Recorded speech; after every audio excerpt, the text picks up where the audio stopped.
Welcome to Reformed Thinking. You know, when we look at the architecture of a courtroom, everything about that space is designed to project this aura of objective truth. Right, yeah. I mean, the bench is elevated, the procedures are bound by strict statutes.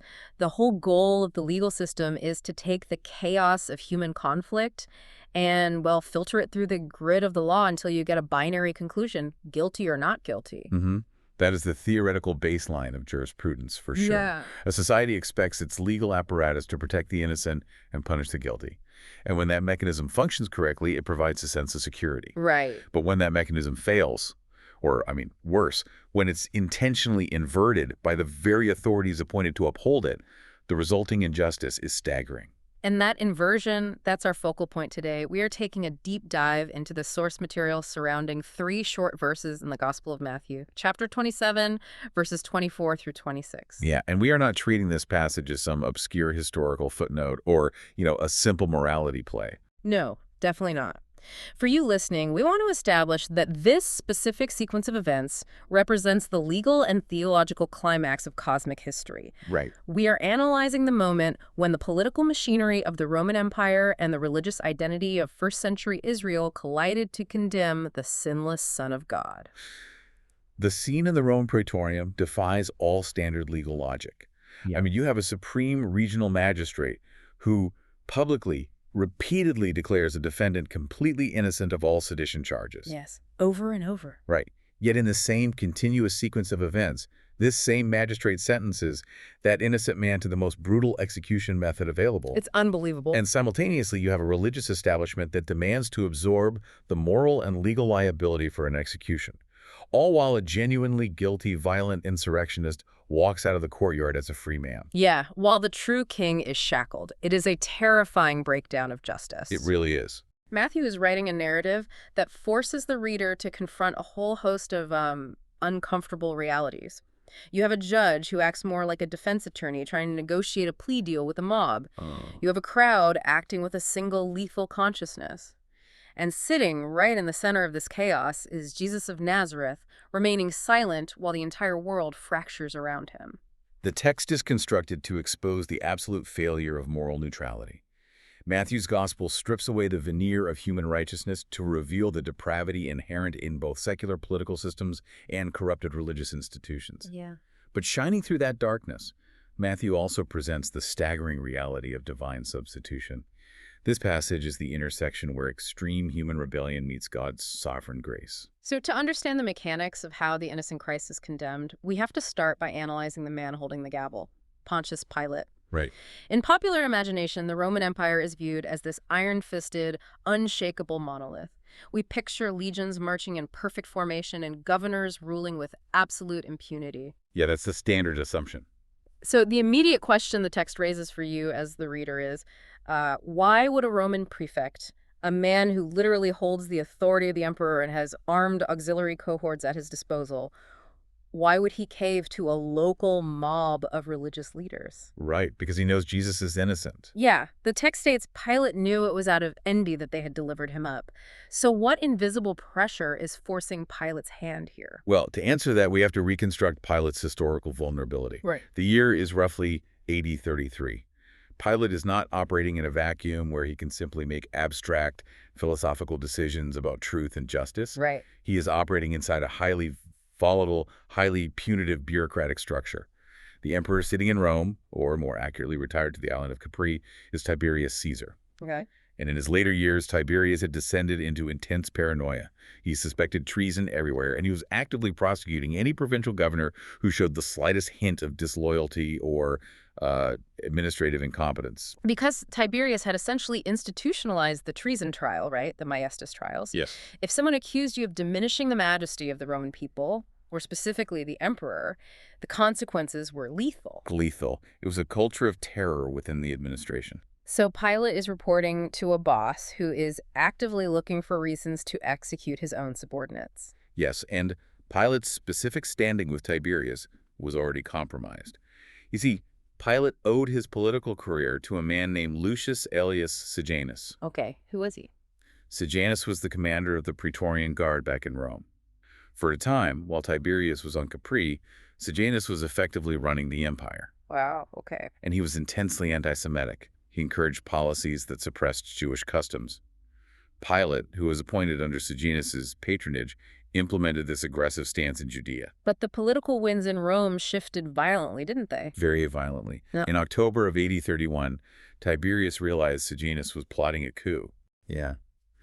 Tiberius smuggled a letter to the Senate condemning Sejanus, and the Praetorian commander was immediately executed. His body was dragged through the streets of Rome, and a massive, bloody purge of all of Sejanus's allies followed. So anyone connected to Sejanus was inherently suspect. Precisely.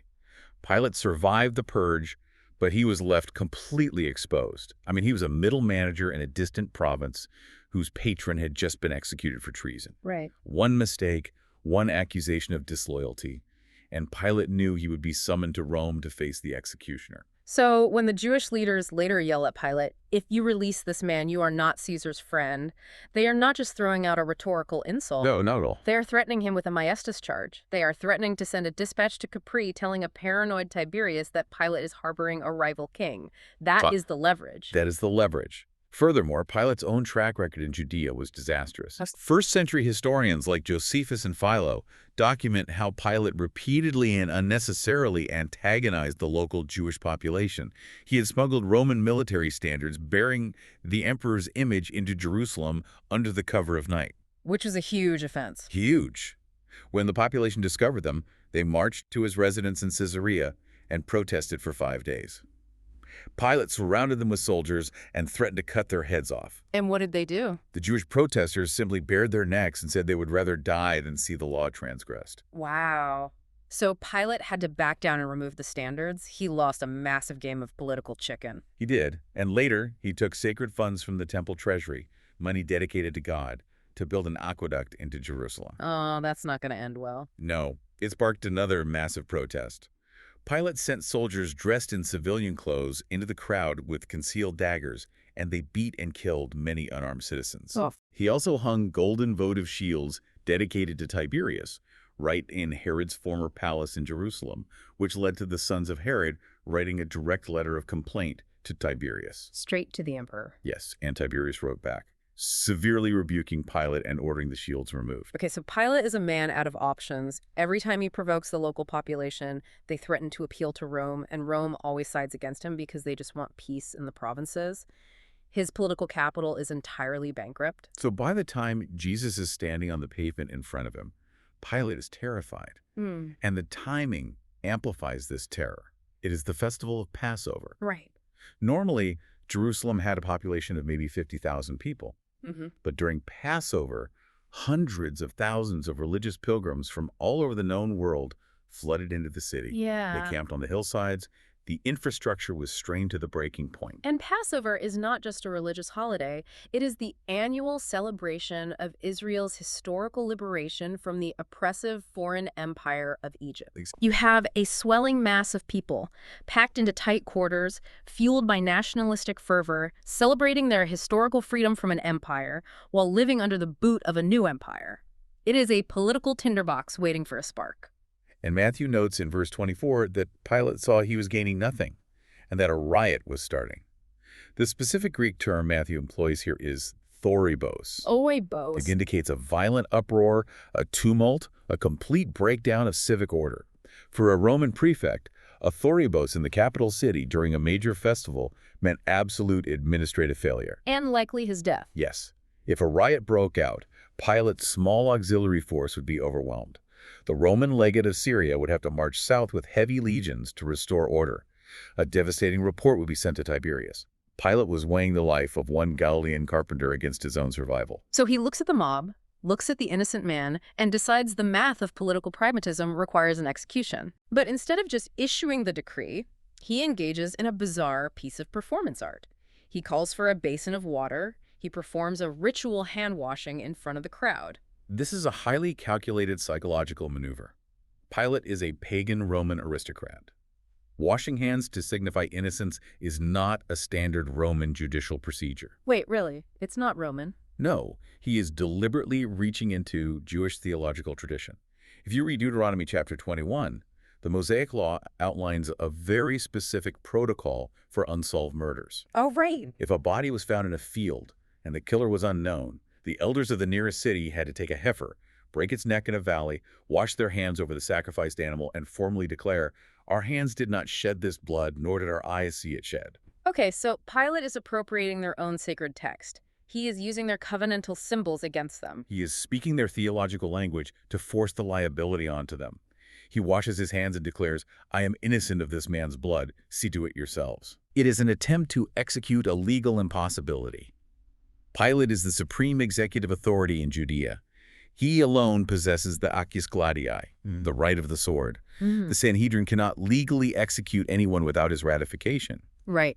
Yet, he attempts to bifurcate his legal authority from his moral responsibility. He tries to transfer the judicial liability to the subject standing below his balcony, while still utilizing his authority to sign the death warrant. You know, think about how often this specific maneuver happens in modern systems of power. All the time. Someone in authority recognizes a systemic injustice or a disastrous policy. Mm-hmm. They know it violates ethical boundaries, but the pressure from the board or the electorate or the shareholders is too intense. Yeah. So they authorize the action, but they issue a dissenting memo or they make a public statement distancing themselves from the outcome. They try to establish a zone of neutrality. Right, the whole "my hands are tied" defense. Yeah, they say, I am personally against this, but my hands are tied. They abdicate moral agency while exercising structural authority. So looking at the text, does the narrative allow for this kind of neutrality? Can someone recognize truth, refuse to defend it, authorize its destruction, and remain innocent? The narrative aggressively denies that possibility. Moral neutrality is a myth when confronted with Christ. By handing Jesus over to the executioners, Pilate becomes actively, undeniably complicit in the murder. Yeah. A symbolic basin of water possesses no metaphysical property to wash away the guilt of moral cowardice. The physical act of washing hands is utterly powerless against the objective stain of judicial murder. He knew better. Pilate recognizes the innocence of Jesus, but he values his own political survival more than the life of the Son of God. That valuation is a massive moral failure. So Pilate throws the legal and moral responsibility into the air, hoping to distance himself from the fallout. But the chilling reality of this text is that the crowd does not just passively watch him do this. No, they eagerly reach up and catch the liability. They demand it. And to grasp the weight of what happens next, we have to analyze the anatomy of this specific mob. Matthew utilizes a very specific shift in his Greek vocabulary here that defines the theological stakes of the moment. Let's trace that linguistic shift. Earlier in the passage, when the group is gathering in the courtyard and Pilate is asking them what to do with Jesus, Matthew describes the gathering using the word oklos. Close. That is a generic term. It just means a crowd, a multitude, a large assembly of individuals. Okay, just a random group. But in verse 25, when the crowd responds to Pilate's hand-washing, Matthew intentionally changes his terminology. He writes, "and all the people answered." The Greek word he deploys here is laos. And what's the distinction? Well, if you trace the use of laos through the Septuagint, the Greek translation of the Hebrew Scriptures, and throughout the New Testament, you find it is the formal covenantal term for the chosen people of Israel. It differentiates the nation of Israel from the ethne, the Gentile nations. So, by switching from oklos to laos, Matthew is signaling that this is no longer just a random assortment of angry citizens in a courtyard. This is a unified national rejection. Precisely. Matthew is demonstrating that they are acting as the formal representative body of the covenant nation. They are standing in the shadow of the temple, they are being led and agitated by their chief priests and elders, and they are issuing a collective binding decree regarding their Messiah. Wow. It is a moment of horrific federal headship where the actions of the gathered representatives speak for the whole. And the decree they issue is an imprecation. They cry out, "His blood be on us and on our children." That is an unbelievable statement. It's chilling. They are voluntarily invoking a generational curse upon themselves. They are reaching into the legal framework of the Old Testament and weaponizing it against their own lineage. Yes, the phrase "blood be upon us" is standard Old Testament legal terminology for assuming blood guilt. You see this language in Leviticus 20 regarding capital crimes, or in 2 Samuel chapter 1 when David executes the Amalekite who claimed to have killed Saul. Right, to assume blood guilt is to declare before the courtroom of heaven that you accept all moral, legal, and spiritual consequences for a death. So they're telling Pilate, They're telling him, if there is any divine retribution for the execution of this man, we will absorb it. We are so absolutely certain that Jesus of Nazareth is a blasphemer and a false prophet that we will stake our lives and the lives of our descendants on his crucifixion. To really feel the devastating impact of that cry, we have to look at the historical context of Matthew's original readers. The primary audience for this gospel consisted of Jewish Christians living in the late 1st century. Their lived reality provides the necessary lens for this text. These readers had just survived one of the most catastrophic military events in ancient history. The fall of Jerusalem. Yes, in AD 70. The Roman legions, commanded by the future Emperor Titus, besieged Jerusalem.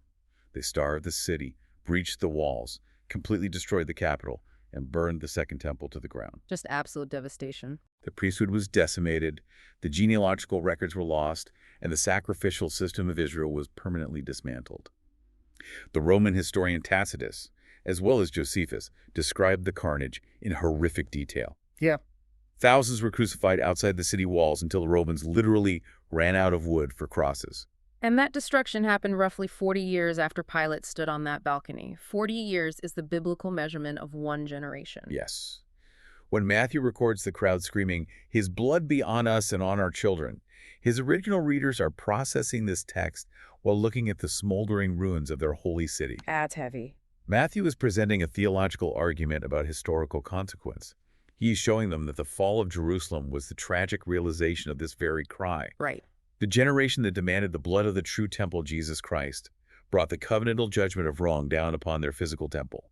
It is a display of collective self-condemnation that echoes through history. I have to pause here because this dynamic directly challenges a core assumption of modern sociology. For you listening, think about how we place an immense amount of faith in the concept of democratic morality. Oh, absolutely. The assumption is that if enough people agree on a position, if the consensus is broad enough, that position must be on the right side of history. We trust the wisdom of crowds. But when you look at the psychological mechanics of the crowd in Pilate's courtyard, it completely dismantles the idea that a majority voice guarantees a moral outcome. The text proves that a crowd can be entirely unified, passionately sincere, and completely violently wrong. Yes. The crowd in Jerusalem is operating under severe ideological groupthink. They have been conditioned and manipulated by their religious leaders. The text explicitly says the chief priests and elders persuaded the crowd. They agitated them. They agitated the populace, feeding them a specific narrative about Jesus being a threat to their national security and religious security. Once that narrative takes hold, the individuals within that crowd abandon their capacity for independent, critical thought. They just get swept up in it. They surrender their individual moral agency to the frenzy of the collective. It is the terrifying reality of mob psychology. When an individual joins a mob, they experience a sense of anonymity. The burden of personal responsibility feels diluted among thousands of other people. Right. A person will scream things and authorize actions in the middle of a crowd that they would never sanction if they were standing alone in a quiet room. But the courtroom of God does not operate on public polling. The text demonstrates that human consensus is fully capable of condemning the purest innocence that has ever existed. That is a staggering thought. Truth is not established by popular vote, and justice is not determined by the volume of the crowd. The unified voice of the louse resulted in the greatest injustice in the history of the universe. They felt safe because they were together, but their unity only magnified their guilt. So Pilate has failed to wash away his guilt, and the crowd has eagerly accepted the liability. At this point, the verbal negotiations end, and the judge executes the physical exchange. This is where the legal proceedings in the Roman courtyard become a tangible, physical picture of the gospel itself. The physical transaction requires us to examine the identity of the other prisoner standing on the platform. Pilate offers the crowd a choice between Jesus and a man named Barabbas. And Barabbas is a character we often skim over. We tend to view him just as a generic bad guy, a narrative prop used to get Jesus to the cross.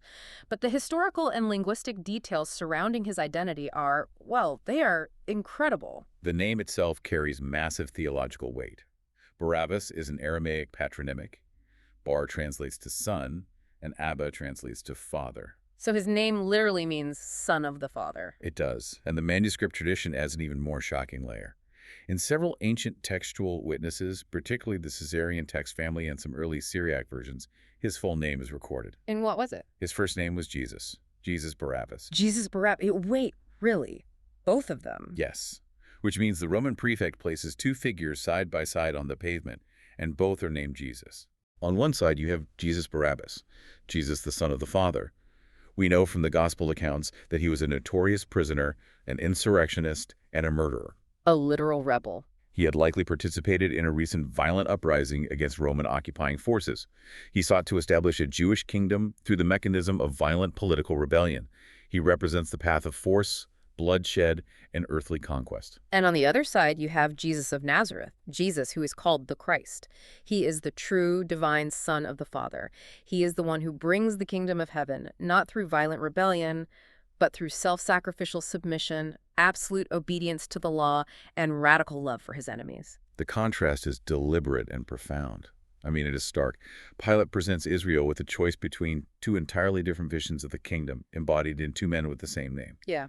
The crowd looks at the violent rebel, and they look at the silent, suffering servant. They choose the violent rebel. Of course they do. They choose the man who mirrors their own disordered desires for political supremacy and immediate earthly vindication.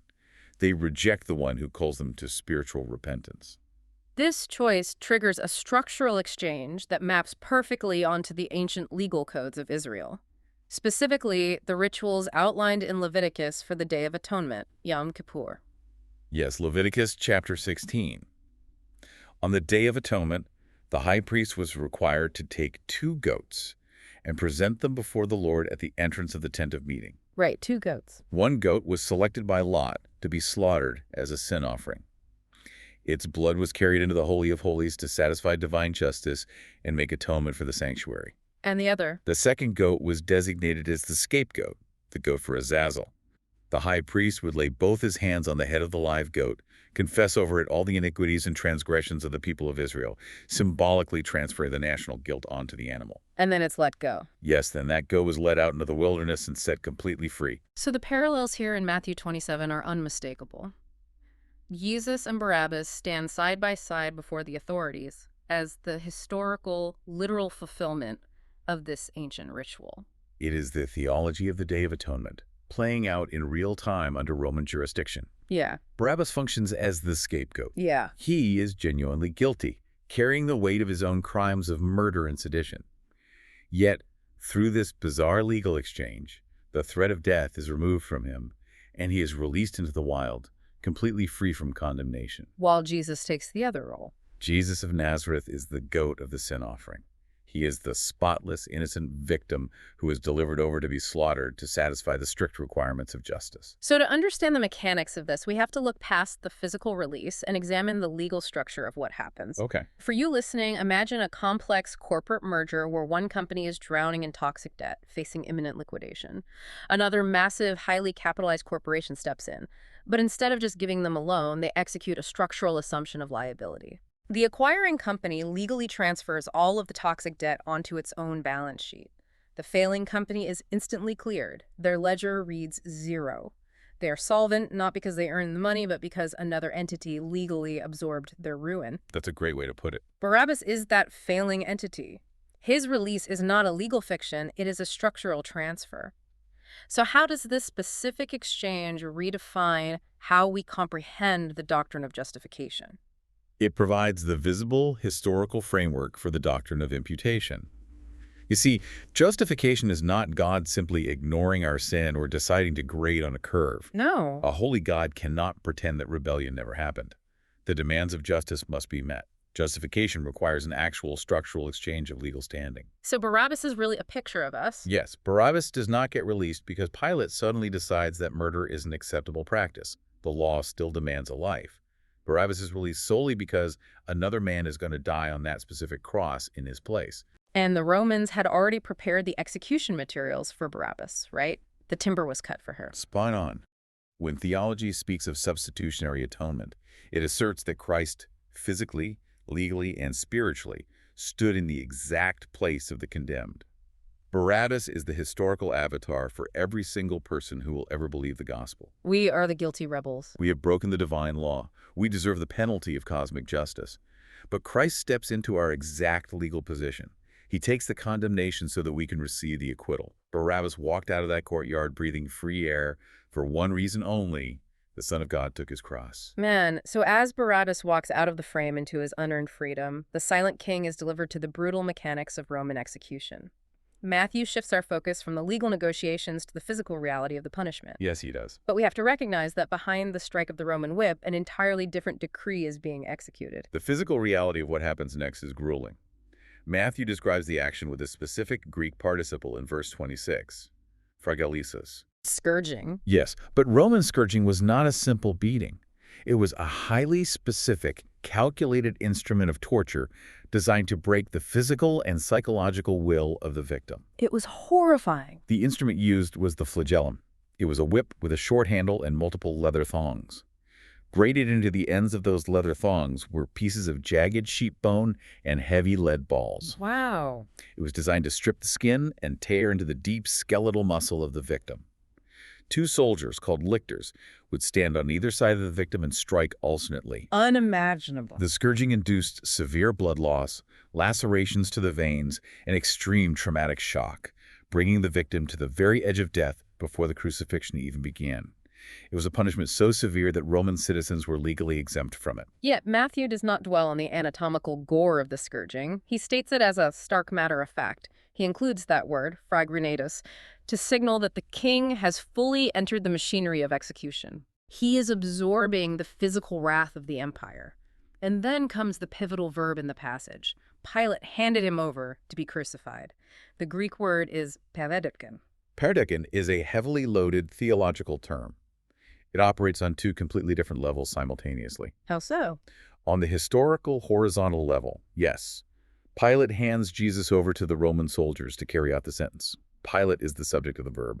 But on the redemptive historical vertical level, this word echoes the specific language of the Septuagint translation of the prophet Isaiah. Okay, Isaiah 53. Specifically, Isaiah 53, verse 12, which prophesied that the suffering servant would be handed over because of the iniquities of the people. So while Pilate is handing him over out of sheer political cowardice, God the Father is sovereignly handing over the Son for the sins of the world. The Apostle Paul recognizes this dual action. He uses this exact same verb, paradikon, in Romans 8:32 when he writes that God did not spare his own son, but handed him over for us all. So the physical delivery of Jesus to the cross is a divine action clothed in a human action. The Roman soldiers are the instruments, but the decree belongs to God. Yes. And this brings us to the master theme of the entire passage, which is the concept of blood. Matthew tracks this motif throughout the entire trial narrative with incredible precision, building a theology of responsibility. The tracking of the blood motif is vital to grasping Matthew's argument. Look at how it progresses through chapter 27. Okay, let's trace it. First, Judas Iscariot realizes the horror of his betrayal. He throws the 30 pieces of silver into the temple sanctuary and wails, "I have sinned by betraying innocent blood." Right. Then Pilate stands before the crowd, washes his hands, and declares, "I am innocent of this man's blood." Then the crowd screams in response, "His blood be on us and on our children." So Judas despairs over the blood. Pilate tries to wash the blood away. The crowd claims the blood as a curse. But Matthew expects the reader to connect all of this frantic human activity surrounding the blood to what Jesus himself established just a few chapters earlier. At the Last Supper. Yes, at the Last Supper in Matthew 26, Jesus takes the cup, gives it to his disciples, and says, "Drink of it, all of you, for this is my blood of the covenant, which is poured out for many for the forgiveness of sins." That is the ultimate collision point. I have to stop here and address the massive philosophical tension happening in real time in this text. Yeah, it's huge. Because we are watching corrupt politicians acting out of pure self-preservation. We are watching a malicious mob acting out of pure, unadulterated envy. We are watching religious leaders manipulate the system. They are all making entirely free, entirely sinful choices. No external force is coercing their wills. Yet, at the exact same moment, their wicked actions are flawlessly executing God's sovereign decree to secure salvation for the world. So how does a reader process this massive collision of human responsibility and divine sovereignty? Well, it requires us to hold 2 distinct biblical truths without compromising or diluting either one. The theological framework for this is called compatibilism. Compatibilism. It means that God's absolute comprehensive sovereignty over history is completely compatible with human beings making free, responsible moral choices. God governs all things, yet humans are fully accountable for their actions. Because if you attempt to resolve the tension by simply saying God made them do it, You turn God into the author of evil, which Scripture flatly denies. You destroy human agency. Right. Pilate is not a robot pre-programmed to sin. The chief priests are not mindless puppets. They act according to their own wicked desires and their own highest inclinations in that moment. Yeah, Pilate chooses his career over justice. And the crowd chooses violent nationalism over the kingdom of heaven. They are fully, legally, and morally guilty for their choices.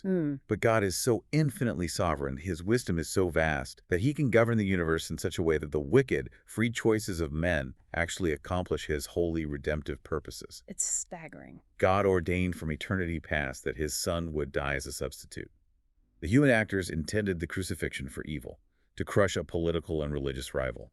God intended it for good, to save a multitude. Both realities exist simultaneously. The worst crime in the history of the universe is also the greatest act of grace in the history of the universe.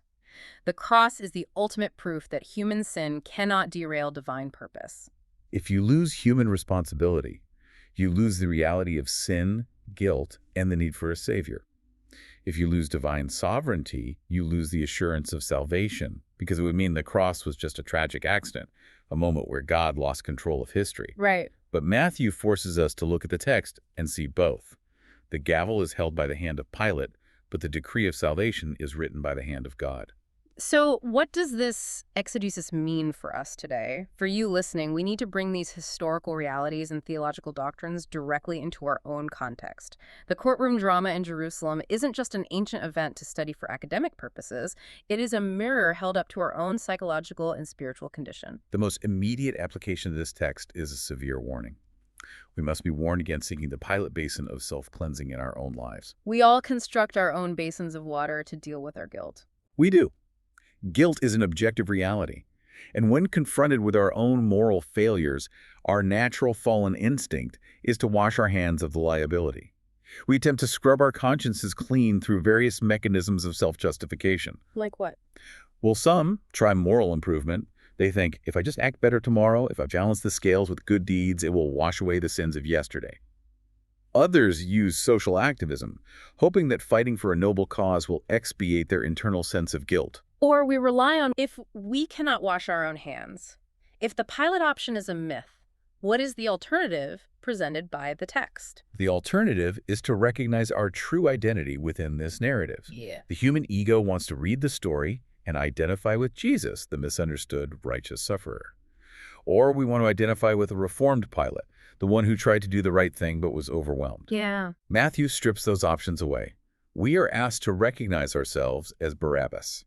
That is an incredibly bitter pill for the modern mind to swallow. Nobody naturally wants to see themselves as the guilty insurrectionists. It is offensive to human pride, but it is the core premise of the gospel. We are the guilty rebels. We have broken the law of God. We have sought our own kingdoms and rejected his authority. We are sitting in the cell, and justice demands our execution. Yeah. The only reason we receive life, the only reason the cell door opens and we are allowed to walk free into the sunlight, is because the innocent king absorbed the lethal blow in our place. Yeah. Until a person sees themselves as Barabbas, the cross will just look like a tragic historical story of a good teacher who was misunderstood by his contemporaries. Yeah. But when you realize you are Barabbas, the cross becomes the fountain of your salvation.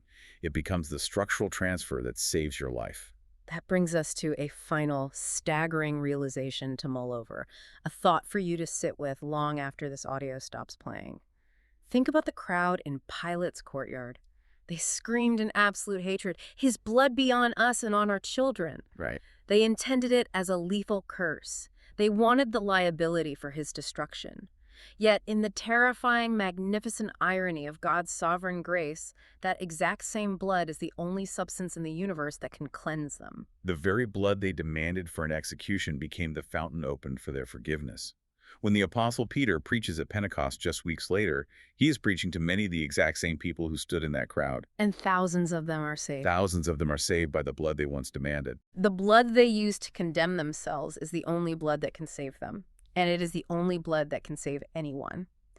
We began this analysis by talking about our expectation of judicial order. We want a legal system with binary precision. We want the bad guys punished and the good guys rewarded. But in Pilate's courtyard, the human apparatus of justice broke down completely. The best man who ever lived was condemned, and a murderer walked free. Mm. But that broken system, that catastrophic failure of human justice, was the very instrument God used to fix the terminal diagnosis of the human soul. Thank you for joining the conversation on Reformed Thinking today. Keep opening your Bible, keep examining the text, and keep looking at the cross. We will catch you on the next deep dive.